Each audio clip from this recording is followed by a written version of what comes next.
The world is not divided into good people and bad people. That is a fairy tale told to children. The real world is divided into two brutal categories, the players and the pieces. You have felt this distinction your entire life. You walk into a room and you feel like a ghost. You are invisible. You watch others command attention without speaking a word. They get the opportunities, they get the respect. And you work harder, you try to be nicer, you try to be competent, but you are ignored. You are left wondering why your goodness isn't rewarded. Here is the brutal truth society is too polite to whisper to you. Power does not care about your intentions, it only cares about your leverage.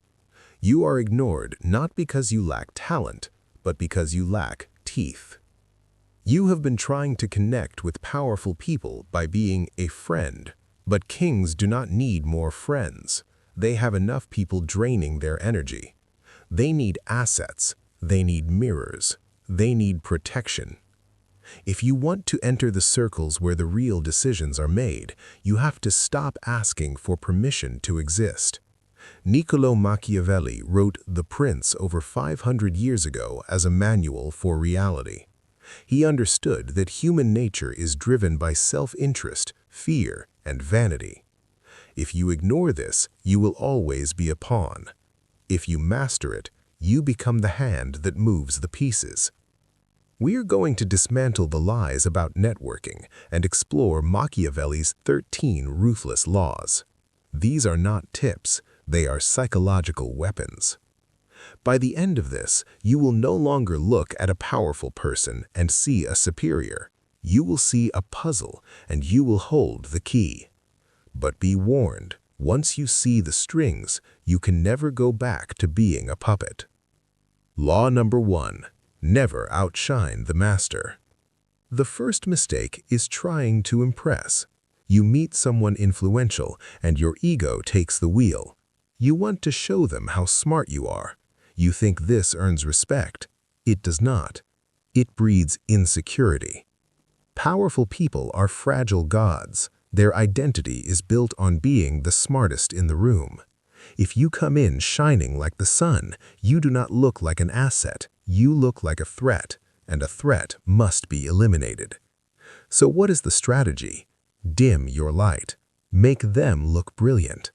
When you have a great idea, frame it so it seems like their idea. This is camouflage. By allowing them to feel superior, you become safe.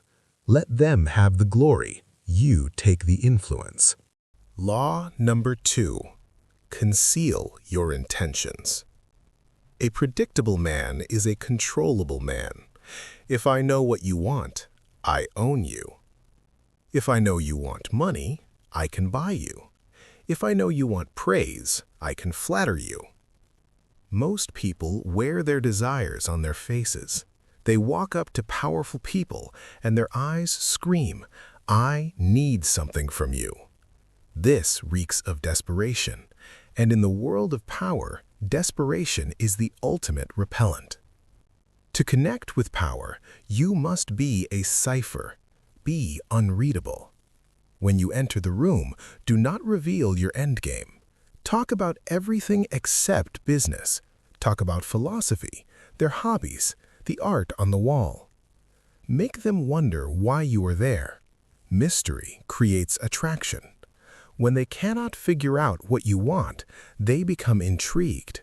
They start to chase you to figure out the puzzle. Be friendly, be open, be charming. But keep the core of your ambition locked in a vault where no one can see it. The less they know, the more power you hold. Law number 3. Appeal to self-interest, never to mercy. This is where the nice guys vanish. You need a favor, so you go to a powerful person and tell them your sob story. You appeal to their kindness. And they might smile, they might not, but they will do nothing. Why? Because mercy is a burden. Powerful people are bombarded by requests. If they helped everyone who deserved it, they would be bankrupt. Stop asking for favors. Offer transactions, but disguise the transaction as an alliance. Find out what they need. Do they have a rival they want to crush? A problem they cannot solve? Position yourself as the aspirin to their headache. Now you are not a beggar, you are a partner.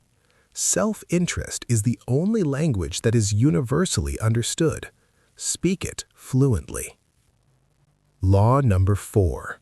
The art of strategic absence.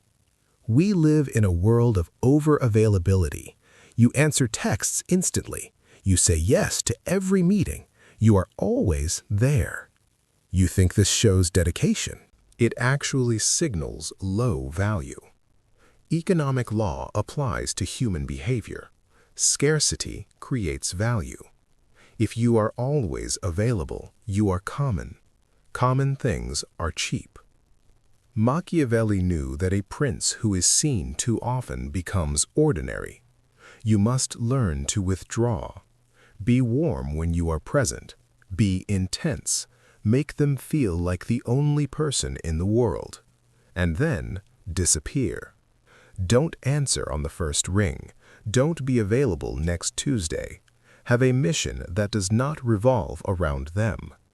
This creates the Zeigarnik effect, an open loop in their mind. They start wondering where you are. Your absence takes up space in their brain, and when you return, your presence is treated as a reward, not an obligation.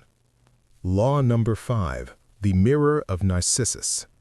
Everyone is secretly in love with themselves. Even the most humble leader craves validation of their own reality. Most people try to connect by talking about themselves. I did this. I think that. This is noise. To connect with power, become a mirror. Reflect their image back to them, but slightly enhanced. If they are aggressive, speed up your speech. If they are thoughtful, slow down. Match their breathing, match their vocabulary. This is not just mimicry, it is neurological synchronization. When you mirror someone effectively, their subconscious mind labels you as safe. It says, he is like me, therefore I can trust him. People do not want to be challenged, they want to be confirmed. Be the confirmation of their brilliance. When they look at you, let them see the best version of themselves staring back. Law number 6. Become the gatekeeper of information. In the old world, land was power. In the modern world, secrets are power. No, powerful people are isolated by yes men. Be the spy. Bring them the raw, unfiltered intelligence they cannot buy, but never reveal your source. Then, combine this with Law 7, the useful enemy. Find out what they despise, validate their hatred, create an us versus them world. Nothing bonds loyalty faster than a shared war. Law number 8, play to their fantasy. The tyrant thinks he is a father. The chaotic artist thinks she is disciplined. Identify their delusion and play the supporting role. Be the prop that holds up their self-image. If you support their fantasy, they will protect you with their life, because if you leave, their reality crumbles. Law number 9, mastery of emotional alchemy.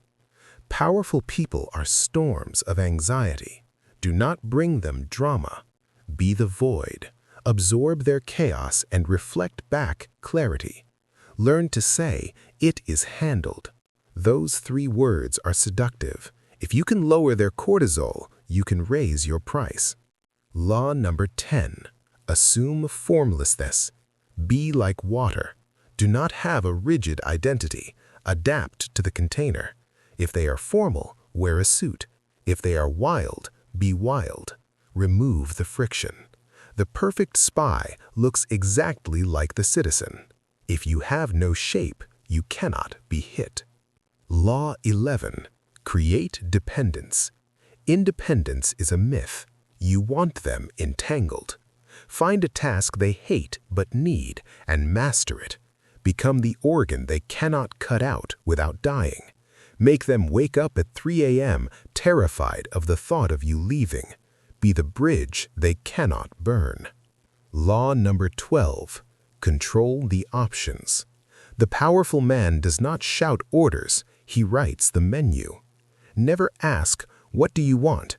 Present 3 paths, but frame them so the path you want is the only logical choice. You are the architect, they are just the signature. Law 13. Radical autonomy. To connect with power, you must not need it. If they smell hunger, you are a fan. If they smell autonomy, you are a peer. You must be willing to walk away. The person who is willing to walk away holds all the leverage. Connect from wholeness, not from lack. This sounds cold. This sounds manipulative. It is. But look around you. The world was not built on hugs. It was built on strategy. You can remain innocent and invisible, complaining that the world isn't fair, or you can grab the wheel. Machiavelli was not evil. He was honest. He saw that we are driven by fear and ego. To use these laws is to understand humans better than they understand themselves. The 13 laws are not chains, they are keys. But keys are useless if you do not have the courage to turn the lock. Stop looking for a savior. Become the strategist. If you are ready to stop being a spectator and enter the inner circle, make the contract with yourself right now. Subscribe, not for me, but to signal that you are done being a pawn. Welcome to the game.